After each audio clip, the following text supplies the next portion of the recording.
आजकल हर कोई मेडिटेरेनियन डाइट की बात करता है। वाह, कॉज ऑफ एजिंग और एजिंग होती क्या है? आप पैसा तो कमा लोगे लेकिन उसके साथ हर इंसान 15 गोलियां खाए। तभी गट को सेकंड ब्रेन कहा जाता है। If a woman tries to get pregnant during this timeline, लेकिन ये स्टेम सेल्स ने एक रिवोल्यूशन लाया है और आजकल तो लोग उसको बैंक भी कर रहे हैं। अगर आपको आज फूड पॉइजनिंग हुई, आप कैसे ठीक हुए? देखो कि 25 साल की लड़के की हार्ट अटैक में डेथ हो रही है। कॉर्टिसोल जो हार्मोन है, में मेन कल्प्रिट मुझे यही समझ में आ रहा है। Most unfortunate part of menopause is कि अभी एक जो सबसे बड़ी समस्या ये हो रही है, इनफर्टिलिटी है। तो इसलिए आप देखते हो कि 50 की ईयर्स में कितने लोगों के डिवोर्सेस होते हैं। But now days red light therapy और बहुत अलग अलग टर्मिनोलॉजीज भी यूज की जा रही हैं। सटल होता है कि समझ में नहीं आता है। तो तो जितनी रिसर्चेज हो रही है, आने वाले समय में कोई भी व्यक्ति बूढ़ा नजर नहीं आएगा।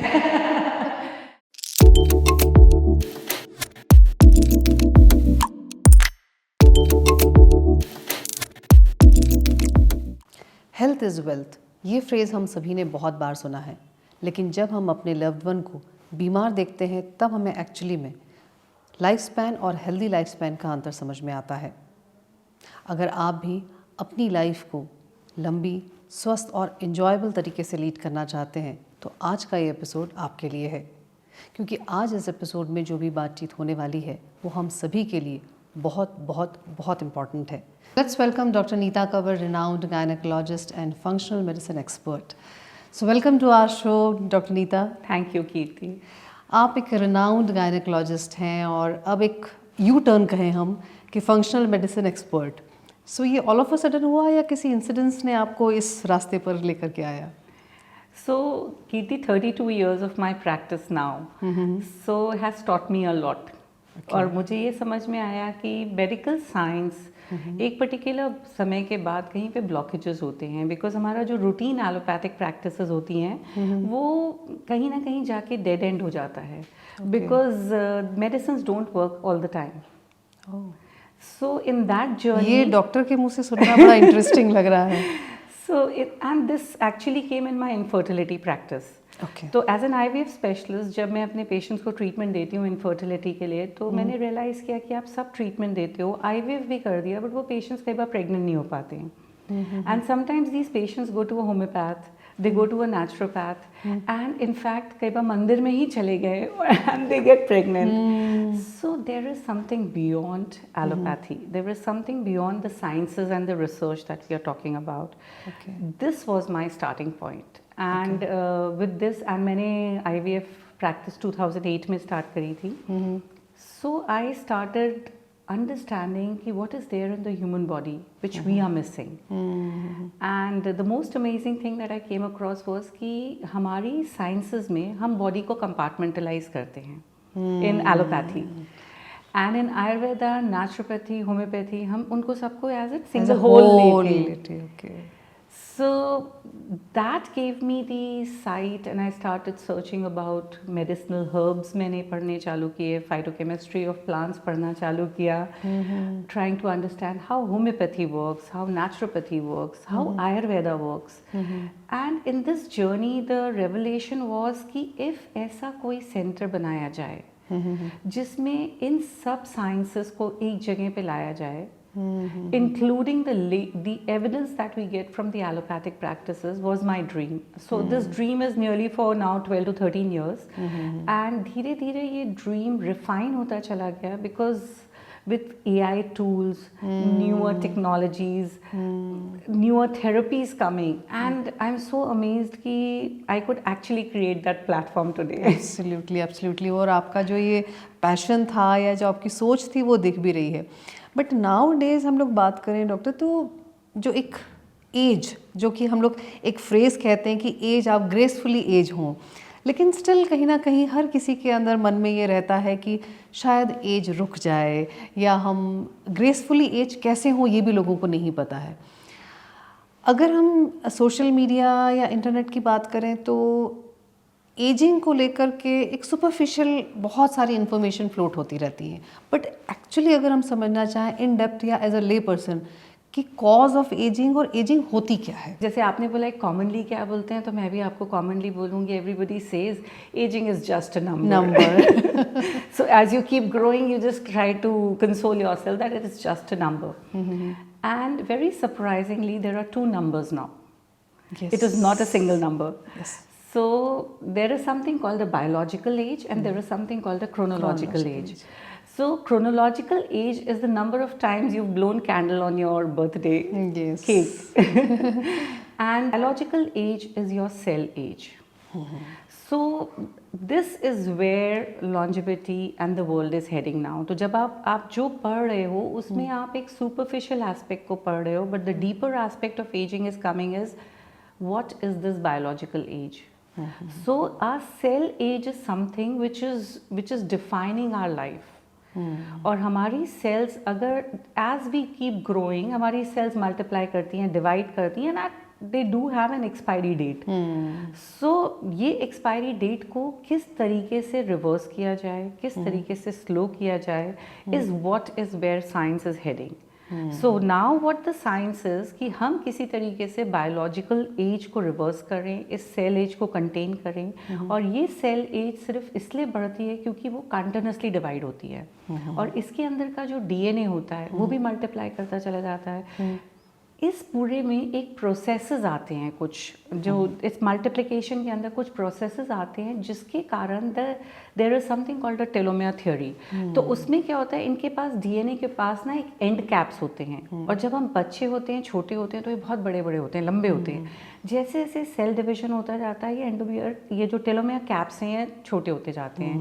And when they end the cell dies. So it is the cell death. अब ये हो रहा है कि किस तरीके से टेलोमियर को लेंथनिंग करी जाए. So the entire science is cell science now. It's no longer that simple chronological age we are talking. तो एक अगर ले पर्सन के हिसाब से हम समझे तो हमारे जो ह्यूमन बॉडी है उसमें n नंबर ऑफ सेल्स हैं. हमको कोशिश ये करनी है कि उन सेल्स को हम जितना हेल्दी रखें, जैसे कि हम अपने फिजिकल आउटर बॉडी को फिट रखने के लिए एक्सरसाइज करते हैं, डाइट लेते हैं, वैसे ही हमें इनर हमारी जो सेलुलर हेल्थ है उसके ऊपर भी ध्यान देना चाहिए. यस. सो मैं आपको ये बोलना चाह रही हूँ कि can you take a wild guess हमारी बॉडी में कितनी सेल्स हैं? I think billions, millions. It's in trillions. So 3 with 13 zeros, you can say, is what is the number of cells we have. And very surprisingly, we also have 36 trillion microbes in our body. So now where the science is heading is into this microbiome testings and all, क्योंकि ये healthy भी हैं और unhealthy भी हैं. तो अगर आपके अंदर हेल्दी बैक्टीरियाज ज़्यादा हैं, your cells will perform better. So now the science is going so deep कि आप अपनी सेल के अलावा माइक्रोब का भी पॉपुलेशन को एडजस्ट करना चाह रहे हो. And this is the present day science. तभी गट को जो कहा जाता है वो सेकंड ब्रेन कहा जाता है. सो क्या कनेक्शन है? अगर हालांकि हमें सुनते ज़रूर हैं, और अगर लाइक साइकोलॉजिकली देखें या वैसे भी देखें तो आप अगर किसी दिन आपका पेट गड़बड़ है तो आपका मूड गड़बड़ रहता है, आपको ओवरऑल हेल्थ आपकी अच्छी फील नहीं होती है. ये एक ले पर्सन समझता है. अगर एक साइंटिफिकली इसका कनेक्शन देखें तो वो क्या कनेक्शन है गट का ओवरऑल हेल्थ से? So like I was talking about cells. So you have to understand that cells have a turnover. I told you expiry date है. And सबसे कम जल्दी एक्सपायर होने वाली गट सेल्स हैं. ओह. सो इसीलिए if you have a gastroenteritis, let us से आपको gastroenteritis का एक एपिसोड होता है, फूड पॉइजनिंग हुई और within 3 to 4 days you are back to normal because your gut has replicated. वो जो शेडिंग ऑफ हुई, इन्फेक्शन हुआ, वो वहाँ से निकला और नई सेल्स बन गई. तो gut is the fastest growing cell and turnover cell because it has to take the maximum toxin load. हम जो भी खा रहे हैं वो every time we are only talking about food, and especially in India. True. So we are actually loading our system so much कि हमारा जो अब उसमें से अगर हमने अच्छा फूड खाया या हमारी फूड जो भी हमने खाया, हमारी अगर पॉपुलेशन ऑफ हेल्दी बैक्टीरिया अच्छी नहीं है, अनहेल्दी बैक्टीरिया ज़्यादा हैं, now what will they produce? It is something like Marsh gases. आप देखिए कि गंदी स्मेल आती है, ब्लोटिंग आती है, बैड गैसेस पास होती है। So where is this all this gas going? This is going and getting into your systems, आपके ब्लड वेसल्स के थ्रू आपकी ब्रेन सेल्स में जाएगा। तो टेक्निकली आप उसको खुद ही अंदर बना रहे हो और खुद ही अंदर उसको खराब कर रहे हो। So that is why gut plays such an important role, because every single moment उसके ऊपर एक लोड पड़ रहा है। And that is why now when we talk about intermittent fasting, उसका रोल सिर्फ वेट लॉस के लिए नहीं है। आप बेसिकली टॉक्सिन लोड को कम करना चाह रहे हो। आप चाह रहे हो कि थोड़ा सा रेस्ट तो मिल जाए उस गट को, या उससे रिलेटेड लिवर को, पैनक्रियाज को, बाइल डक्ट को। Once they get rest, they get rejuvenated and regenerated. So that is why sleep, अच्छे से सोता है तो उसको उसका regeneration होता है, इसीलिए they always say 6 to 8 hours of sleep. So everything is interlinked. True. So अब जैसे आपने गट हेल्थ की बात की, और आजकल बहुत सारे, अगर हम बात करें सप्लीमेंट्स की बात होती है, प्रीबायोटिक्स की बात होती है, तो ये सब क्या नेसेसरी? और आजकल ये भी देखने को मिला है कि जितना हमारा जो फूड है, ऑल्दो मुझे ऐसा लगता है कि हमारे यहाँ सब कुछ अवेलेबल है, और पुराना जो सिस्टम था वो आई थिंक इसी को नज़र में रख के वो सारी चीज़ें प्लान की गई थी। बट अभी हम देखें तो बहुत हम लोग वेस्टर्न चीज़ों पर जा रहे हैं कि वहाँ उनका क्लाइमेट क्या है वो उस हिसाब से है। बट हम लोग इंटरनेट पर देखते हैं, कोई सोशल मीडिया के और प्लेटफॉर्म्स पर देखते हैं, और एक अगर कोई चीज़ प्रिस्क्राइब कर दी गई है तो वो सभी लोग उसको फॉलो करने लगते हैं। वो कितना हार्मफुल हो सकता है? It's very harmful. आप सरप्राइज्ड होगे कि किसी की भी सेल टाइप जो है, कहने को लिवर सेल है, कहने को ब्रेन सेल है, गट सेल है, सब सेल्स डिफरेंट हैं, बट एक इंसान की सेल दूसरे इंसान से मैच नहीं करेगी, बिकॉज आपका डीएनए डिफरेंट है। हर सेल के अंदर डीएनए है। अब प्रॉब्लम ये हो रही है कि आप जो भी मीडिया पे देख रहे हो, this is governed by the commercial aspect of food and pharma industries. तो वो एक प्रोडक्ट को बहुत ब्यूटिफुली लाते हैं, पैकेज करते हैं और आपको वो देते हैं, तो हमको लगता है कि this is going to work for us.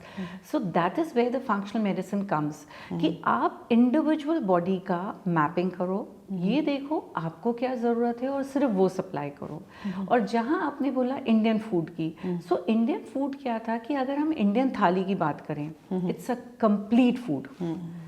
But nowadays with the advent of dietitians, the so called dietitians, अभी क्या हो रहा है कि हम फॉलो कर रहे हैं वेस्टर्न और यूरोपियन सारी चीज़ों को, डेटा को, और जो डाइटिशियंस हैं they are trying to follow the same data. अगर हम बात करें कि एंटी इन्फ्लेमेटरी, आप उनकी अगर डाइट्स देखेंगे तो उनकी डाइट्स बहुत ब्लैंड होती हैं, उनकी डाइट्स में स्पाइसेस नहीं होते हैं। But in the Asian populations, in Mediterranean, आजकल हर कोई मेडिटेरेनियन डाइट की बात करता है। Why? Because they are full of spices, और वो स्पाइसेस हैं जो एक्चुअली कमाल कर रहे हैं। तो the micronutrients are playing the role. So once those micronutrients are introduced in the diet, the patient का gut starts performing better, because they act like catalyst in a process. और हमारे यहाँ जो सबसे ज़्यादा प्रॉब्लम हो रही है वो ये हो रही है कि हम डाइट को अपने हिसाब से सोचते हैं कि हमारी डाइट बहुत अच्छी है। तो of late once we are treating our patients and taking intake forms, the diet pattern that everybody is giving is such a light, poha, upma, idli, sandwich, मतलब रोटी दाल सब्जी तो बहुत ही कम लोग बात करते हैं, एंड वो भी अगर सब्जियां बात करेंगे या दाल बात करेंगे तो they do not have diversification in the meal. तो कोई सोच लेगा अरहर बहुत अच्छा है, कोई सोच लेगा मूंग बहुत अच्छा है, but I think Indian diet is a complete diet, and we should not follow what they are giving us. उनके ingredients या phytochemicals को समझ लीजिए, एंड उसके साथ अगर आप प्रोसेस करेंगे तो बेहतर रहेगा। और अगर हम अभी आजकल बात करते हैं, एक स्टेम सेल का भी बहुत लाइक कहें कि बहुत हाइप है, और ये कहा भी जाता है कि एक, जैसे आपने कहा कि सेल्स की एक एक्सपायरी डेट होती है और वो मर जाती हैं, लेकिन ये स्टेम सेल्स ने एक रिवोल्यूशन लाया है और आजकल तो लोग उसको बैंक भी कर रहे हैं। सो क्या ये एक्चुअली है, और कैसे ये एक रिवोल्यूशन लेकर आया है हेल्थ केयर सेक्टर में? So the simplest explanation is, Kirti, that आप मतलब you will be surprised that you are a product of a stem cell. And every human being was a stem cell at one point of time. Stem cell का definition है एक ऐसी cell जो किसी भी organ को replicate कर सकती है और कुछ भी बना सकती है. These are called totipotent cells. So when the first embryonic cell is made by the combination of a sperm and an egg, that is the stem cell. That embryo is the first stem cell. फिर वो multiply करता है, multiplication होता है, multiple cells बनती हैं, फिर उसी में से ऑर्गन्स बनते हैं, and that is how a human child is born and we keep growing. So जो ये स्टेम सेल की बात हो रही है कोई नई नहीं है. और मैं कई बार ये, और जैसे IVF की ही बात करें अगर हम, तो हम बोलते हैं कि कौरव 100 थे, पांडव 5 थे. हमने कभी रियलाइज नहीं करने की कोशिश करी कि what these way all IVF and IUI technologies. वो तब भी एग्जिस्ट करते थे.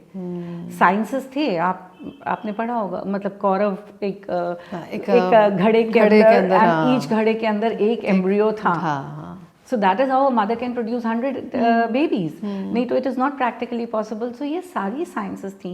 हमारे लोग उसको जानते थे. और अगर मैं हिंदी की भाषा में बोलूँ तो हमारे यहाँ पे सप्त धातु बोलते थे, हमारे यहाँ मज्जा बोलते थे. Majja is the bone marrow, and we were always talking about all these things. अब आज की टेक्नोलॉजी में स्टेम सेल कहाँ मिल रहा है? स्टेम सेल मिल रहा है बोन मैरो में, स्टेम सेल मिल रहा है ब्लड में, and the most surprising thing is stem cell मिल रहा है हर आदमी की उस चर्बी में जिससे पेशेंट परेशान है. So fat cells are beautiful stem cells for us. Because we can process them and they can do certain wonders because they have got some, like once the fat cells are processed, उसके अंदर endothelial fractions, उसमें blood vessels भी होती हैं, तो वो जाके नई जगह पे new blood vessels बना देती हैं. तो it is mixed with bone marrow or it is mixed with PRP and it is put into that particular place. Now how do stem cells work? कि अगर मैंने आपकी बॉडी से उनको निकाला, आइडियली तो क्या है कि स्टेम सेल्स आप ही के लिए काम करती हैं, एवरी सिंगल डे काम कर रही हैं. अगर आपको आज फूड पॉइजनिंग हुई, आप कैसे ठीक हुए? आप सोचते हो सिर्फ दवाई ने काम किया? एकदम. और ये तो पहले कहा भी जाता था कि आप 2-3 दिन आपकी बॉडी खुद हील करती है. Yes, so this is that healing stem cells. तो जहाँ पे भी आपको कोई एक इंजरी का साइट होता है या डिजीज़ का site, injury when I am saying is a disease, समझ लीजिए. अगर आपको कहीं पे भी कोई डिजीज़ का पार्ट हुआ, आपके बॉडी के अंदर इंटरनल सिग्नल्स चालू हो जाते हैं. और वो इंटरनल सिग्नल्स किसी तरीके के ऐसे, there are multiple factors, we call them growth hormones, we call them interleukin factors. ये फैक्टर्स ब्लड वेसल के थ्रू बॉडी के अंदर दौड़ने लग जाते हैं और बताने लग जाते हैं as a cry of help that oh this particular part is problematic.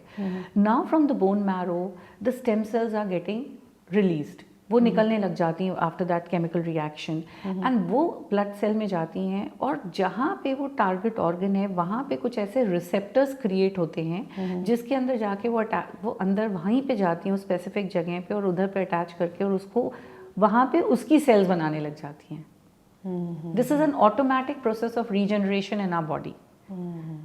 Now what we are trying to do in our sciences is that कि अब ये stem cells अगर आपकी बॉडी में किसी कारण से पहुंच नहीं पा रही हैं, you have some blockages or we are not able to concentrate them, आप उतने ज़्यादा निकाल नहीं पा रहे हो, तो हम आपकी निकालते हैं, प्रोसेस करते हैं और सीधे टारगेट ऑर्गन पे डाल देते हैं. Very much what the body is doing the doctor is doing for you. But ये क्यों नहीं हो पाता? जैसे आपने कहा ये बहुत ही ऑटोमेटेड फंक्शन है बॉडी का कि आपकी बॉडी में स्टेम सेल्स हैं, उनको सिग्नल मिलेगा. और आपने एक बड़ी अच्छी बात बोली कि फैट सेल्स में भी, इसका मतलब तो जो मोटे लोग हैं वो खुश हो जाएंगे कि उनके पास ऑलरेडी इतना रीजनरेटिव सेल्स हैं. तो बॉडी में अगर स्टेम सेल्स काम नहीं कर रही हैं तो उसका क्या रीज़न है और उसे कैसे ठीक किया जा सकता है? हाँ, तो here is the role of epigenetics and here is your environmental factors. So now what happens that जब आपको ऐसा लग रहा है, आप जो डाइट ले रहे हो, जिस तरीके की लाइफस्टाइल आप जी रहे हो, आप अपने अंदर एक दूसरे तरीके के केमिकल्स क्रिएट कर रहे हो विच आर वेरी टॉक्सिक. अब आज की life is a very stress induced life, तो people are creating lot of cortisols into their body. Now you know everything starts from the brain. Your brain is that master organ जिसके अंदर हम आज अगर meditation भी करते हैं तो बोलते हैं थर्ड आई चक्रा पे मेडिटेट करो. उसके जस्ट पीछे एक ग्लैंड है which is called the pineal gland. ये सारी ग्लैंड्स जो हमारे ब्रेन के अंदर है, ये हॉर्मोन्स का एक तरीके का आप समझ लीजिए गढ़ हैं। या there is pituitary there, there's pineal, there is hypothalamus there. ये सारे के सारे are affected by the environmental factors. आज आप गुस्सा हुए, वो वहाँ पे एड्रेनलिन बढ़ गया आपका, आप स्ट्रेस में आए, कॉर्टिसोल बढ़ गया। अब बॉडी के अंदर ही positive and negative feedback loops हैं। This is hardcore hormonal science. So whenever the negative feedback, मतलब आपकी बॉडी में अगर एक हार्मोन ज़्यादा बढ़ जाता है तो टेक्निकली उसकी प्रेजेंस बॉडी बताती है कि भाई अब दूसरा काम करना बंद कर दो। तो द मोमेंट आप एड्रेनलिन बढ़ाते हो अपनी बॉडी में, गुस्से में, एंगर में, रेज में, अब what it is going to do, it is going to create a situation of fight and flight. आप सिर्फ अपने को बचाने की कोशिश करते हो। पीस खत्म, स्लीप खत्म, you've taken away your serotonins, happy hormones, dopamine, सब खत्म हो गए। अब now the only thing which is there is the instinct of survival, and that's fight and flight. Now every time we are going through this particular things, our body is in a constant state of chaos, and the stem cells need that sanctity, that peace, calmness, कि वो अपना develop होए। तो the moment आप किसी health care centre में जाते हो जहाँ पे आपने अपने फ़ोन्स बंद कर दिए, आप आयुर्वेदा सेंटर में जाते हो, आप सोचते हो कि आपका सिर्फ उनकी मसाजेस से होगा। Basically there was a calming being done to you and your body automatically started regenerating their own stem cells. So the healing is added to the treatment being given to you. So that is why at Prana what we are looking at is we are not looking at only this diet, nutrition, healing modalities, technology, medicine, supplements, everything is taken into holistic consideration. approach, 360-degree approach. Cortisol जो hormone है, I think मुझे लगता है कि जो हमारा पूरा ये कॉन्वर्सेशन हो रहा था उसमें मेन कल्प्रिट मुझे यही समझ में आ रहा है. हाँ, of course cortisol, and you know cortisol का भी टेस्टिंग जो होता है वो अर्ली मॉर्निंग किया जाता है और 24 आवर कॉर्टिसोल होता है, because if it is going up and down तो आपको उसमें दिक्कत होती है. सो बेसिकली क्या होता है कि हम हॉर्मोन्स को जो समझ रहे हैं ना, सिर्फ आज तक सिर्फ ईस्ट्रोजन, प्रोजेस्टेरोन, टेस्टोस्टेरोन और एट द मोस्ट लोगों को थायराइड हार्मोन पता है. आई डोंट थिंक सो उसके बियॉन्ड पता है. But the entire human body is working on hormones. You must have heard about happy hormones, stress hormones, like you know pain में आपके inflammatory markers जाते हैं. तो ये सारी के सारे जो है इस पे influence होते हैं कि आपका cortisol कैसा चल रहा है. And cortisol is secreted from the adrenals. Okay. So unless and until you genuinely is any physician trying to go into the depth of it, you are trying to understand your lifestyle and trying to give you a particular treatment, तब तक हमारी faculty में भी हम आपको नहीं advice करते in allopathy. But now in functional medicine this is taking a very heavy toll. तो हम लोग सबसे पहले कॉर्टिसोल करेंगे और उसके साथ एक डिहाइड्रोएपी एंड्रोस्टेरोन करते हैं टेस्ट, DHEAS बोलते हैं. अगर आपका DHEAS लेवल्स हाई हैं, आ रहे हैं, मतलब आपके अंदर हैप्पीनेस है, आप अपने कॉर्टिसोल को संभाल पा रहे हो. So it's a ratio which is to be seen. It is not only cortisol. So these ratios, once a clinician understands, so in routine allopathic practices, because we do not pay too much of attention, आप लोगों को वो advice नहीं होते हैं. ये आप इतना डिटेल में बात कर रही हैं कि मुझे क्वेश्चन को पूछने की इच्छा नहीं हो रही है, आपके आंसर को सुनने की इच्छा हो रही है. इसी उसमें हम ये कहें कि हम इन जनरल हम लोग अपने रिटायरमेंट प्लान करते हैं, रिटायरमेंट के लिए रिटायरमेंट होम बनाते हैं, फाइनेंशियल सिक्योरिटी करते हैं. बट मुझे लगता है कि ये कॉन्सेप्ट अभी भी हमारी सोसाइटी में नहीं है कि हम अपने एज, हमारे सेलुलर जो रिटायरमेंट है उसको हम लोग बहुत पहले से प्लान करें. सो क्या एक सर्टन एज है जहाँ से हमें हमारा ग्रेसफुली एजिंग को हमको प्लान करना चाहिए, और कौन कौन से स्टेप्स लेने चाहिए इन टर्म्स ऑफ खुद की देखभाल का हो, या कौन से टेस्ट करा के हम लाइक पहले से उस चीज़ के लिए प्रिपेयर हों. लाइक जैसे कहा जाता है एक्सरसाइज के लिए कि आप वेट ट्रेनिंग करें तो आपके मसल स्ट्रेंथ अच्छा रहेगा. सो लेटर ऑन आपको स्टेज में लाइफ में मतलब आप हेल्दी भी रहेंगे और लॉन्जिटिविटी भी बढ़ेगी. सो हम एक ग्रेसफुली एज करने के लिए क्या प्लान करें? So see, aging to starts from the day we are born. Yes, absolutely. It is just that जब यूथफुल रहते हैं तो हम नहीं रियलाइज़ करते हैं कि हम कितना टॉक्सिक लोड अपनी बॉडी पे डाल रहे हैं. अगर आप एक बच्चे का लाइफ लीजिए तो आज एक बच्चे का life is not that life which was 40 years पहले का लाइफ था. They used to go into the playgrounds, play games. We are trying to create the pressures of studies, like performances, competitions from day one. So don't you think we are giving the stress from day one? It is only not coming, but how is it coming? It is coming as a rebellion in the teenage groups. Yes. I don't think so we were rebels when we were growing up. We were just yes people. Mummy papa ne jo bola wo mana. So now this rebellion is why? Because the pressures that is being created by the society, by everything. So you have to understand it is starting then there itself. Then how the media is promoting everything related with food, diet, like your physical appearances. ये सारी चीज़ें आप क्या सोच रहे हो कि 16 साल का या 15 साल का बच्चा अफेक्टेड नहीं है. छोटे छोटे बच्चे want to put a lipstick, they want to get ready, they want, so like we are creating that thing. So if the awareness in the family starts, in the school starts, that it is a wholesome development which is required, a 360 degree, what it used to happen 40 years back.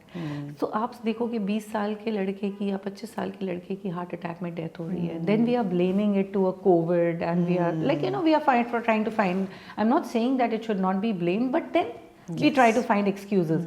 But why is this happening? Suddenly a heart attack in a 25-year-old guy. Gym में खड़ा कोई बच्चा exercise कर रहा है, gym के treadmill के ऊपर वो कोलैप्स हो जा रहा है. तो what I'm trying to tell you that the entire society needs to shift its stance, starting from childhood. It has to be a very healthy and a peaceful environment, very less competitive, because this competition then later on reflects in adult age. जब आप 25 के होने लग जाओगे, अब ये pressure होने लग जाएगा कि हमको बेस्ट कंपनी चाहिए, बेस्ट जगह पे बेस्ट पे पैकेट चाहिए, प्रमोशन चाहिए. सो that is just building up. So the cortisol that you were talking about is starting from so early in life. It was just that we were able to sustain it because it was a youthful body.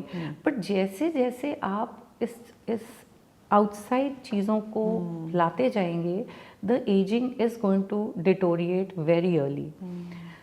So for me, I personally feel कि the target audience should be who should start getting very careful is after 35. Okay. This is what I personally feel. Because I always say कि 35-40 के बाद अपने organs का तेल पानी चलाते रहो. Keep checking it because they start giving you warning signals in some form or the other. Either it You is have to listen that. Yeah, and you have to listen to your body. So supposingly आप बार बार जुकाम हो रहा है, बार बार आप sick हो रहे हो, बार बार आपके bloating हो रही है, बार बार आपको headaches हो रहे हैं, कुछ भी basic symptoms which is not right now coming as a disease is giving you warning signals. If you start looking at those warning signals and try to make a paradigm shift in your way of thinking and living a life, is when you will be having a longevity and a good health span. नहीं तो क्या होगा कि आप पैसा तो कमा लोगे, मैं हर एक को बोलती हूँ, लेकिन उसके साथ हर इंसान 15 गोलियाँ खाएगा. So when you are taking these medications which are being prescribed, every medication has a side effect. So the clinician is only bothered with the effect. So if आपको हेडेक हो रहा है तो मैं पेन किलर दूंगी ना आपको. अब वो आपके बिकॉज आपके लिए वो सबसे बड़ा है, और मैं एक अच्छा डॉक्टर तभी हूँ जब मैं आपके सिम्टम को रिलीव कर दूँ. And I have understood your system. But अगर मैं रोज पेन किलर ले रही हूँ तो वो मेरा स्टमक में तो एसिड करेगा ही, अल्सर करेगा ही, मेरे किडनी को लोड देगा ही देगा. तो जब मैं 50 पे किडनी से परेशान होने लग जाऊंगी और गैस्ट्रिक अल्सर से बोलूँगी तो मैं सोचूंगी तो अभी आया है. It hasn't come now. I told you ना, the first power of the body is to heal itself. जब वो थक जाता है तो वो डिजीज दे देता है. So मार्कर्स जैसे आप अपने, अगर आपका बीपी शूट होने लग रहा है किसी का, which is very likely, weight maintain नहीं है, कोई भी ऐसे symptoms which you feel is causing a normal distraction in your everyday life, it is to be addressed. If it is not to be addressed by an allopathic person, then it has to be addressed by a functional medicine expert. कि भैया मुझे थोड़ा सा guide कर दीजिए कि मैं क्या चेंजेस कर लूँ. So there is a terminology called Kirti, epigenetics. Now what is epigenetics? It's simple है. आपके DNA, लोग बोलते हैं हमारे पापा को डायबिटीज़ है इसलिए हमें आएगी, हम क्या कर लें हमको आएगी. आपके पापा को डायबिटीज़ है, आपको आ सकती है डायबिटीज़, लेकिन आपके पास ये स्विच ऑन ऑफ का ट्रिगर है. Every human being has that trigger. Usually ये कहा जाता है कि तो हेरिडिटरी है, आएगी ही आएगी. नहीं, यही तो मैं आपको बताना चाह रही हूँ. This is where epigenetics comes and this is where people are understanding longevity medicine now, that आपके ऊपर पावर ऑफ एक्सप्रेशन है, एक स्विच है आपके पास उसका कि वो ऑन हो सकता है. क्योंकि आपके पास एक जेनेटिक ऑलरेडी है, प्रोग्रामिंग है ना. ऑन या ऑफ करना आपके हाथ में है. So the simplest this is, आपके हाथ में एक गन दी गई है, लोडेड गन है, ट्रिगर आप ही दबाओगे. And the trigger is by the lifestyle, by the dietary habits, the amount of stress that you are creating, relationship issues, like so many things outside which you are trying to compensate and think that this is something which you are not ready to handle, is that switch. So why meditation, why breath work, why exercise, these all things are coming very heavily in the picture because ये है आपका, आप switch बंद रख सकते हो इससे. अगर if you will understand this particular thing, there's very, in neurosciences there's something called visualization, manifestation. If you start training your brain ki I am healthy and I am not going to eat this samosa for next 15 days, your brain will learn and it will not give you the urge to create. But आप अगर उसके लिए, और यार dietitian ने मना किया समोसा खाने के लिए तो मुझे और समोसा खाने का रहेगा. You understanding? So it's your own brain which you can tackle. And by that you can tackle the surroundings. Say no to so many things which are very colorful, very bright, but they are actually very dangerous. Very harmful. हम लोग बात कर रहे हैं, एक जो आपने बहुत अच्छी एक चीज़ बोली कि जिस तरह से आपने पूरा क्लब किया कि हमारा जो एक लाइफस्टाइल है, डाइटरी हैबिट्स हैं, हमारे रिलेशनशिप्स हैं, वो सब कितना एक स्ट्रेस हमको क्रिएट कर रहे हैं और ओवरऑल जो भी एक आउटकम निकल कर आ रहा है. इसी में अभी एक जो सबसे बड़ी समस्या ये हो रही है, और अगर हम सोशली बात करें तो लोग ये कहते हैं कि जो इनफर्टिलिटी है उसमें सोशली लोग ये कहने लगे कि आजकल बच्चे अपने करियर के पीछे इतना भाग रहे हैं कि लेट मैरिजेस कर रहे हैं, लेट जब शादी होती है तो लेट, इसलिए वो कंसीव करने में दिक्कत हो रहा है और इसलिए ये इनफर्टिलिटी का रेट बढ़ रहा है. बट क्या ये लाइफस्टाइल और ये सब चीज़ें भी इसको का एक पार्ट है? So दोनों चीज़ें हैं. Okay. So the first thing is that like you have an expiry date, I told you, for everything in our body. We have got a fertility clock, especially for women. It's very relevant. There is a menarche and there is a menopause. Period start हुए, period end हुए. ये timeline is fixed. और इसकी timeline में शुरू के 5-6 साल और आखिरी के 5-8 साल the egg formations are very erratic and they are not good. So आपके पास जो बचे हुए साल है वो समझ लीजिए 18 से लेके 30 तक बहुत अच्छी फर्टिलिटी, 30 से 35 के बाद एग क्वालिटी थोड़ी सी पुअर, एंड 35 से लेके 38-40 तक तो एब्सोल्युटली गोइंग वेरी बैड. अब ये जो क्लॉक है of this 20 years, if you understand how this is working, and if a woman tries to get pregnant during this timeline, उसको दिक्कत नहीं होगी. But this is also the time of career building. Yes. This is also the time of education. So आज आप MBA, एक average MBA in US or any other, India में तो अपन बहुत जल्दी हो जाता है, लेकिन in US and all, the average age for an MBA student is 28. So 28 साल के का पर्सन अगर MBA करने जा रहा है तो वो निकलेगा तो 30 में, फिर उसके बाद जॉब करेगा, तो by the time the marriage is planned or pregnancy happens, they are in the range of 35 or so. So you are already in the lower part of your fertility. So this is one reason why it is happening. The second reason is again the taboos, the thoughts, लोग अपने हिसाब से अपनी pregnancies को समझते हैं अपने हिसाब से, especially the information that is given to the children is all ChatGPT, all Google. They are not coming to experts at the right time to understand what should they do even if they are postponing pregnancy. So if they come at the right time to a clinician, sometimes we have this process called egg freezing. And egg can be frozen for 30 odd years also. So आप अगर timely female egg freezing कर लेती है तो उसको benefits मिल जाते हैं कि ठीक है. And all these celebrities do this. So when we say that X person, I can not name any celebrity, but one person delivered at the age of 40, ex-celebrity or a heroine, it was the eggs were frozen earlier, 10 years back. They were doing their career. So be mindful even if you are taking career because of the biological clock. Third thing is alcohol, tobacco, vaping, cigarette smoking, nicotine, drugs.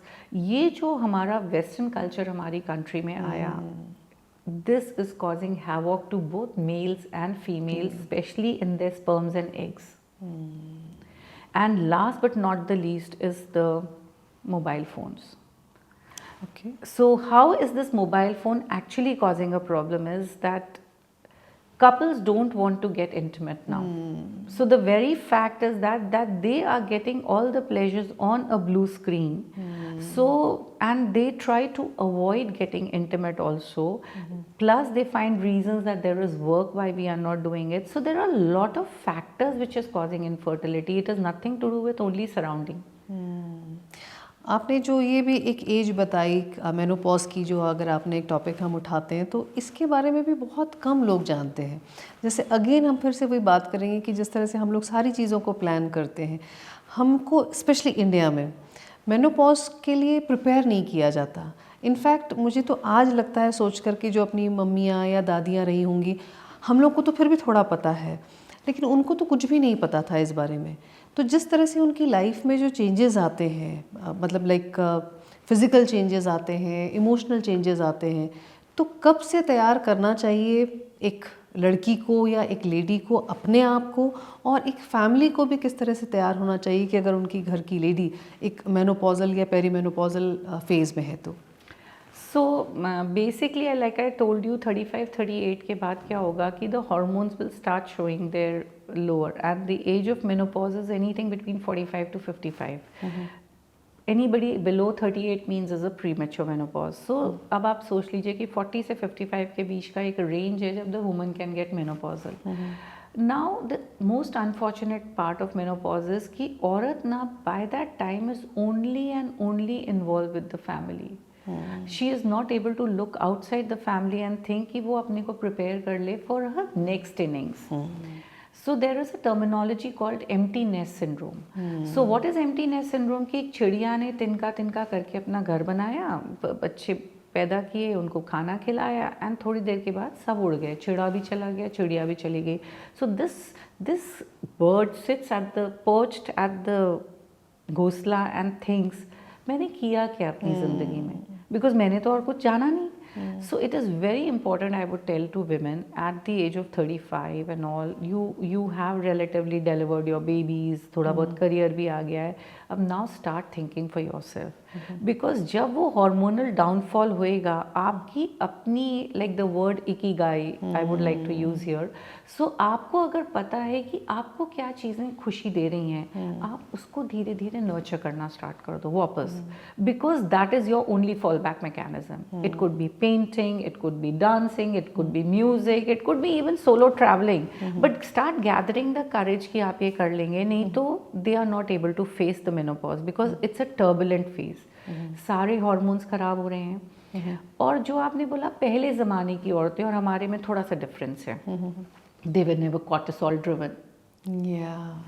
So they were very much at peace, accepting each and every day as it was coming to them. और मुझे लगता है उतना impact भी उनके ऊपर नहीं होता होगा. इसीलिए because once they are aging, they are accepting the part of that journey. मतलब वो उन लोगों के कपड़े पहनने का तरीका बदलता चला जाएगा, उनकी सोच का तरीका, वो अपने आप को मानने लग जाएंगे कि हम थोड़े से बड़े हो गए हैं, तो it's okay, it's more. But now present generation, me, you, all of us, we still want to perform at an optimum.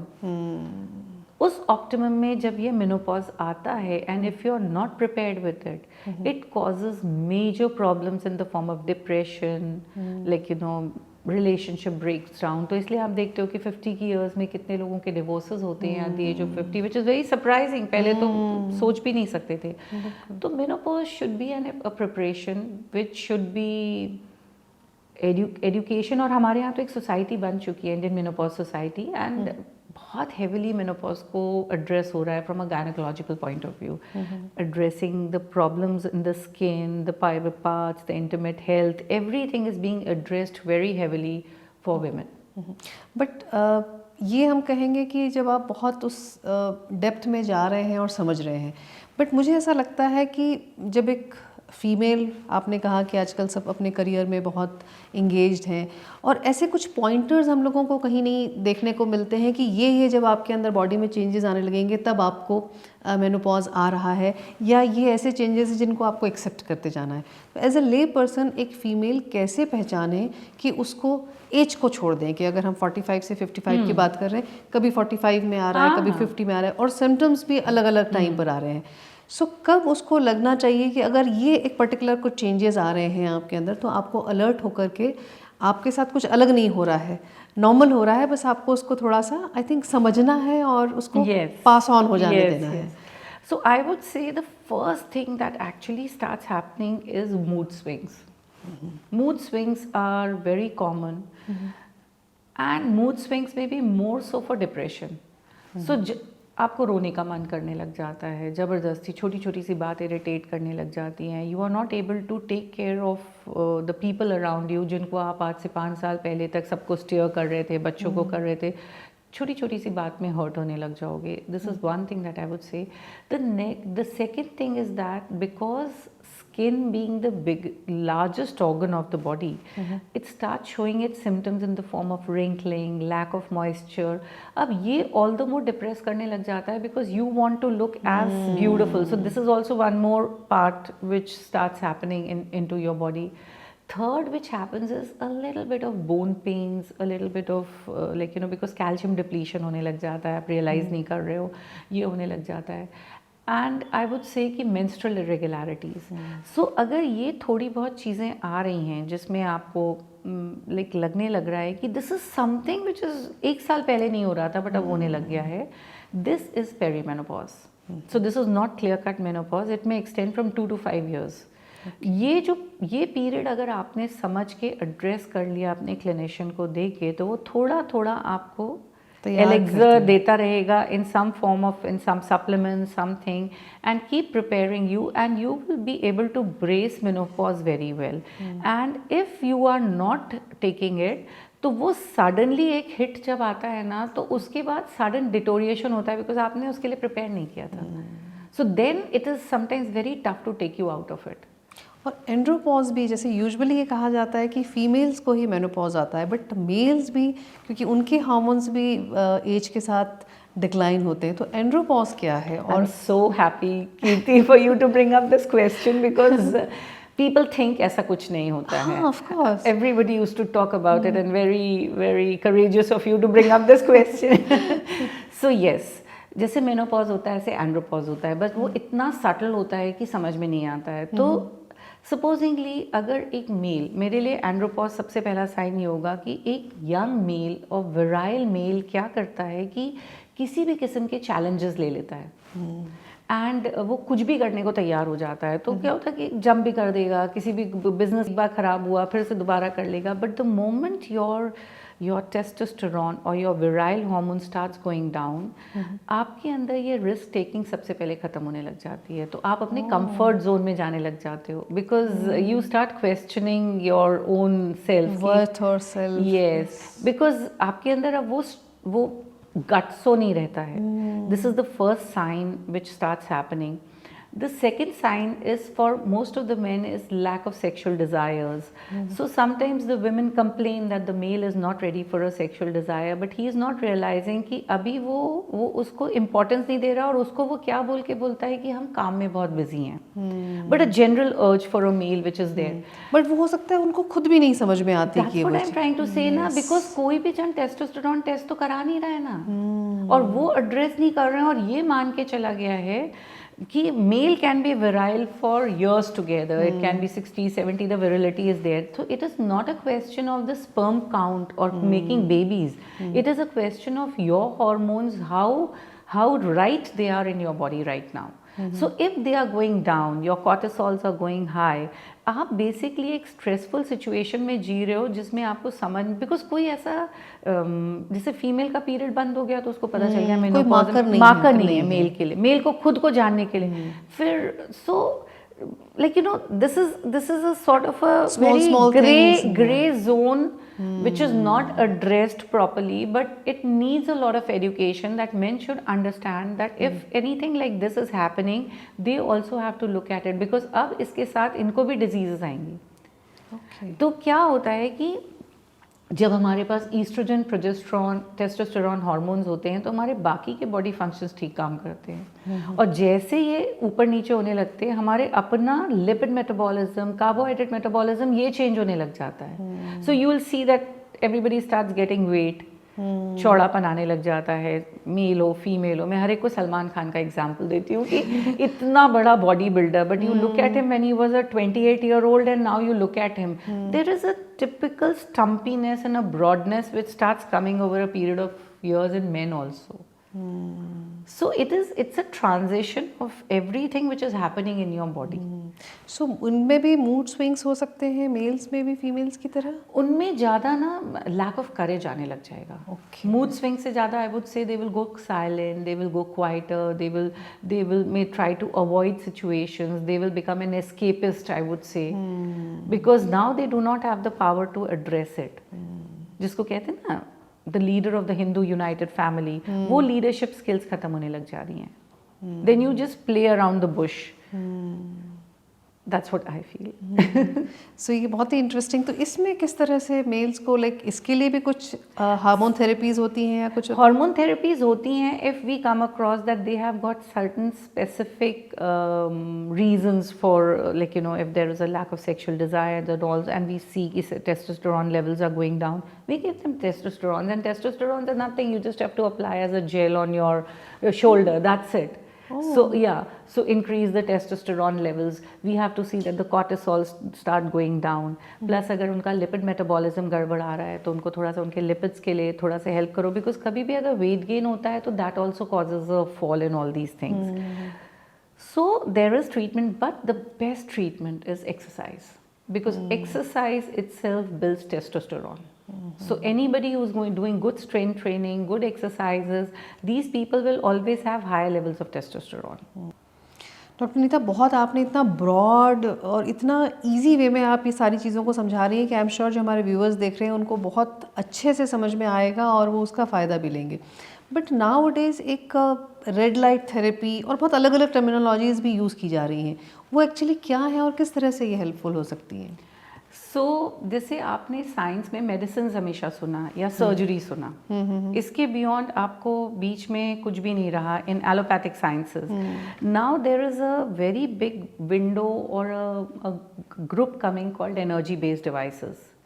Now अगर हमको कोई चीज़ सर्जरी में नहीं जाना है, हमको मेडिसिन नहीं लेना है, तो कुछ तो लेना है ना। अगर हमको कोई तकलीफ हो रही है या हमको एंटी एजिंग करना है या हमको बोन पेन्स हो रहा है, तो there are lot of tools and lot of scientific processes which are done on patients. So, उसमें से एक है रेड लाइट थेरेपी है, there is something called using ultrasound, there is something called electromagnetic stimulation, there is something called RF energies. अब ये सारी की सारी जो डिफरेंट एनर्जीज हैं ये टारगेट ऑर्गन्स पे जाती हैं और टारगेटेड काम कर रही हैं। So if I'm talking about red light therapy, so red light therapy is basically in the spectrum of the light, the red and the far infrared is being used for a particular purpose. तो वो क्या कर रहे हैं, वो आपको heat नहीं कर रहे हैं। It is like X-rays, they penetrate into your body and depending upon उनका जो wavelength है, उस wavelength से वो उतनी दूर तक ही जाती हैं और वहाँ की cells के अंदर mitochondrial activation करती हैं। And mitochondria are the powerhouses of our cells. उसके अंदर एक ATP pathway होता है which causes the energies.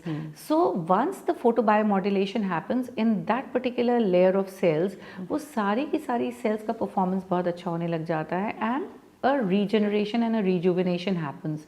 So if somebody wants it for the skin, we give them a 630 or a 660 nanometers of wavelength. किसी को deeper चाहिए, हम उसको 700 से 800 के बीच में लेके जाते हैं. किसी को bones में चाहिए, हम 940 पे जाते हैं. तो depending upon that, उस particular cell में हम energize कर देते हैं उस cell को. So there is a red light therapy bed with 41,000 LEDs. आप आओ, लेटो 10 मिनट और चले जाओ. तो अब पेशेंट बोलेगा मुझे विजिबल इफेक्ट कब दिखेगा. तो visible effect is the consistency when you are taking it. So in you will start seeing in 15 days your skin का texture will start changing. In 30 days your gut lining will start improving. In 45 days you will see कि आपके bone pens गायब होते चले जा रहे हैं. तो you have to be consistent with twice और thrice a week so that you will actually see the visible effect in the symptoms that you have. It's like जैसे कि हम विटामिन D3 के लिए कहते हैं कि आप सन का एक्सपोजर लें और जिस तरह से, तो ये भी तो सन का exposure is only because sun definitely it helps in the vitamin D जो हमारी स्किन प्रोड्यूस करता है उसको एब्जॉर्प्शन में हेल्प करता है. Sunshine vitamin D is that. So it's a fat soluble vitamin. With that photons we are able to create that and get absorbed. But with photobiomodulation, what I am trying to tell you is this is particular, it is a मतलब cell के अंदर बहुत सारे organelles होते हैं, उसमें एक mitochondria होता है, उसको सीधे वो हिट करता है. And it really works. मतलब अगर आपने जो सबसे बड़ा नाम है इस समय एंटी एजिंग की दुनिया में, ब्रायन जॉनसन, अगर उसका सुनाओ, वो he lies every single day, the first thing he gets up from his bed and he goes and lies in a red light therapy bed every single day. Because anti ageing में इतना बड़ा role है. NASA ने उसको मान लिया है, हर जगह पे माना जा रहा है कि इससे रीजुविनेशन और रीजनरेशन हो रहा है with that particular light. So it means कि ये जो एंटी एजिंग को लेकर के इतना सुपरफिशियल काम हो रहा है, बिकॉज एंटी एजिंग मीन्स लोगों को लगता है कि हम ऊपर से कुछ अप्लाई कर लें, हम ब्यूटी पार्लर्स में चले जाएं, हम ये बोटॉक्स या फिलर्स करा लें.